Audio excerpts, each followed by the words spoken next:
The breaking point. The execution was meant to end the war before it truly began. From the balcony of the Imperial Command Tower, the alien governor's voice rolled across New Geneva's central square, translated into 20 human tongues. Below him, 200 prisoners, men, women, even teenagers, were locked in magnetic restraints. Commander Elena Voss watched from the shadow of a maintenance tunnel, her back pressed against cold stone. Her nails bit into her palms until she felt blood. They want fear, she thought, but they'll get fire. Above, the vengeance of stars drifted in low orbit, its crescent silhouette blotting out the morning sun. For a year, Earth had lived under its shadow. Cities burned in the first month. Armies shattered in the second. And by month 3, the Empire declared Earth pacified. The governor raised a four-fingered hand. Alien rifles hummed to life. Beside Elena, Captain Tariq Halim's voice was steady but hard. "We're out of time." The rifles fired in unison. 200 bodies crumpled in the dust. The crowd did not scream. The Empire had taken even that from them. That night, in the abandoned subway tunnels beneath the city, resistance leaders gathered around a holographic map. It showed not only Earth, but the entire Sol system.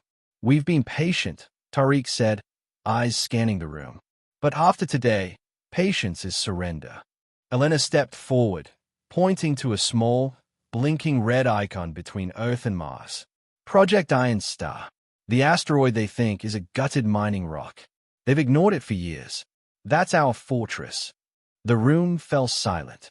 Inside that asteroid, engineers worked without pause. Stolen plasma cannons were mounted onto angular drones.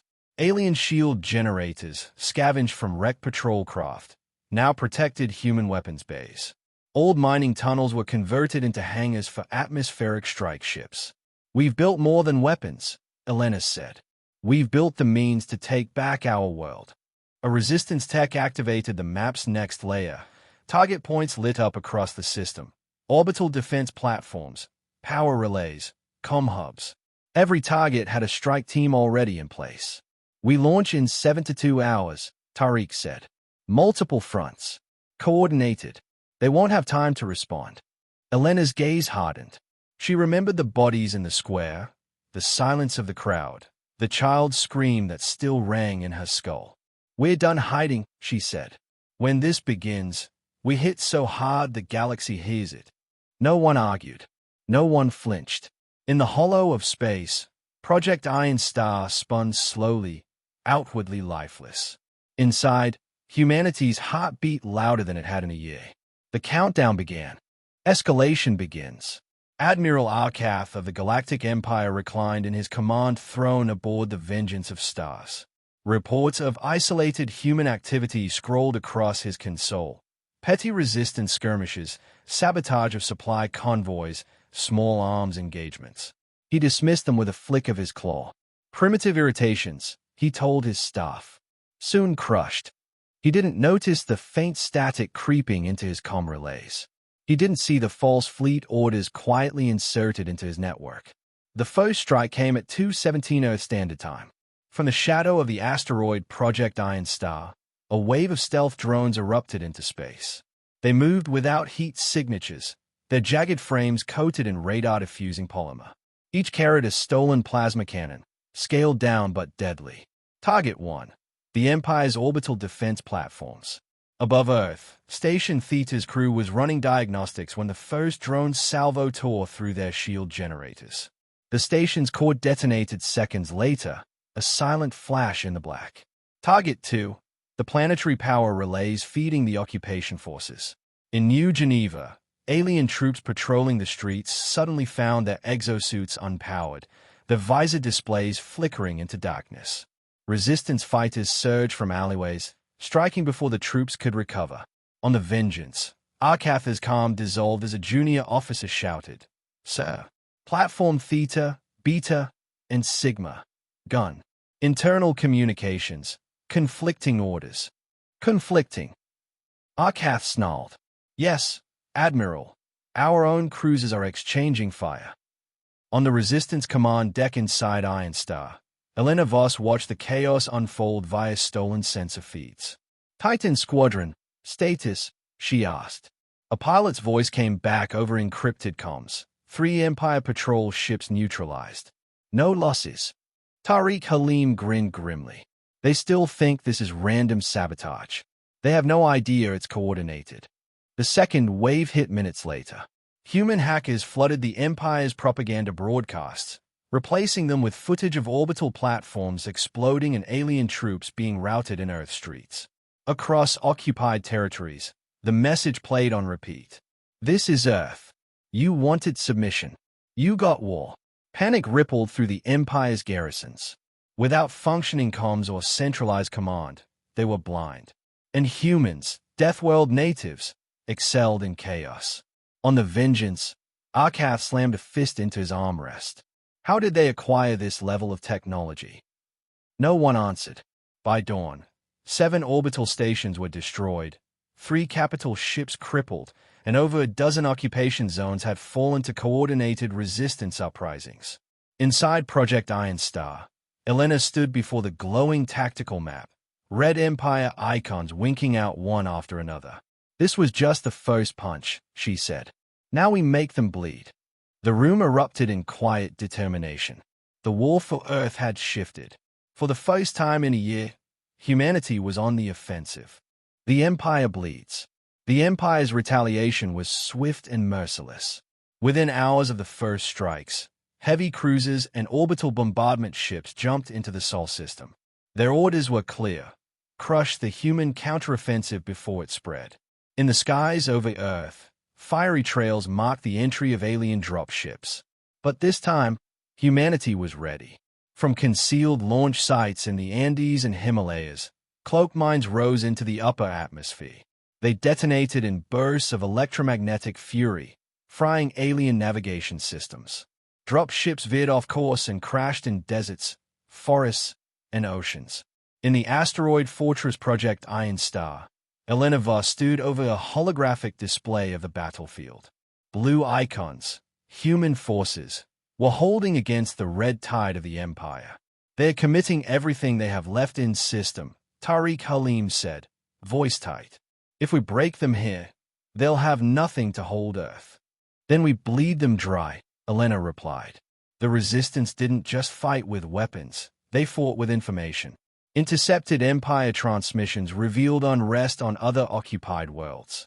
Elena ordered them rebroadcasted across the galaxy. On mining colony Zareth 4, workers laid down tools and attacked their overseers. On Cathura Prime, native soldiers turned their rifles on their commanders. The myth of the Empire's invincibility was cracking, and Earth's defiance was the hammer blow. But the true strike came far from Earth. Disguised as an Empire supply convoy, a squadron of captured alien freighters approached Titan, Saturn's largest moon. Titan held the Sol system's primary fuel and munitions depot, a critical artery for the Empire's war machine. Inside one freighter, Sergeant Nia Rojas checked the timer on the device strapped inside the cargo bay. It wasn't a bomb in the traditional sense. It was a stolen antimatter reactor core set to overload. The convoy passed through docking clearance without suspicion. Minutes later, the core began to glow. From Project Iron Star, Elena watched the feed. It's done, came Rojas's voice. Titan lit the dark like a second sun.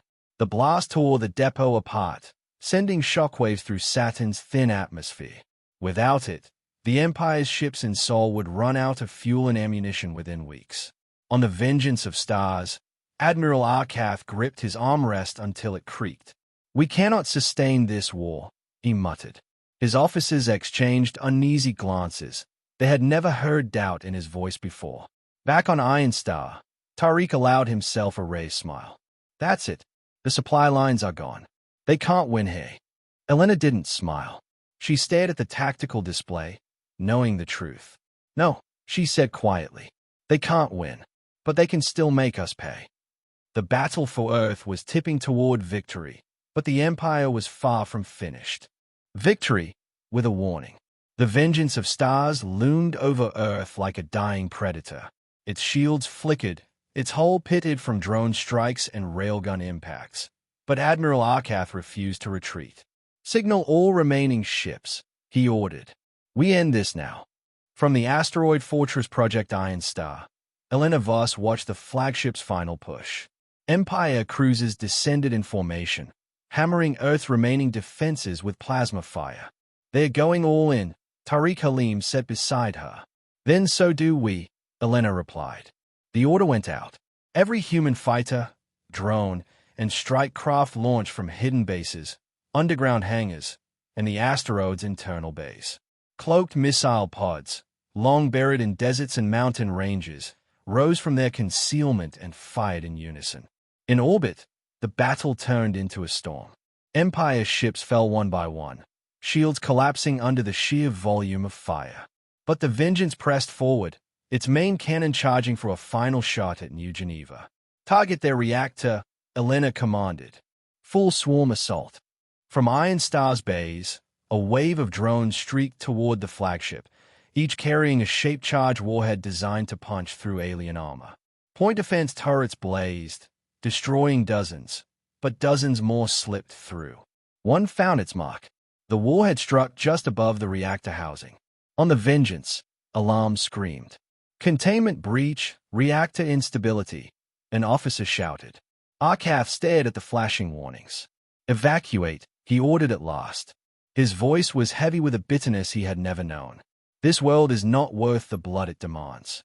Escape pods launched as the Vengeance of Stars broke apart, its death marked by a silent bloom of fire in the void. Across Earth, the effect was immediate. Alien garrisons, cut off and leaderless, surrendered or were overrun by resistance fighters. In New Geneva, the alien banners were torn down, replaced with human flags. But in the asteroid fortress, the victory felt tempered. Elena stood before the holomap, watching red enemy icons vanish. She knew what it meant. They had won this battle, not the war. "Messages are coming in," a comm officer reported. "From Zarethor, Kathura Prime, even worlds we've never heard of. They are rising." Tariq leaned back, exhaling. "We lit the spark." Elena stepped to the comm array, her voice steady as it broadcast across the galaxy. "To the Galactic Empire, and to every free being listening, humanity does not kneel. If you strike at us, you had better not miss." Her words echoed across 1,000 worlds. Far beyond the Sol system, deep space sensors detected movement, massive fleets stirring in the darkness. The Empire was wounded, but it would not stay down forever. Still, for the first time in a year, Earth was free, and humanity was no longer fighting for survival. They were preparing for the next war.